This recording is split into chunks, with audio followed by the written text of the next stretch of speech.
నిదురనైనా అక్క తలపు కునుకు తీయదులే, కలలలోనూ కాపు కాసే కన్ను మూయదులే.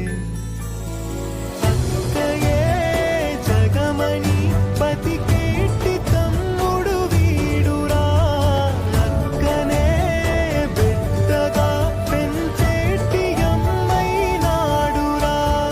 వీడి ప్రేమని పొగడగా భాషలేవి చాలవురా. ఈ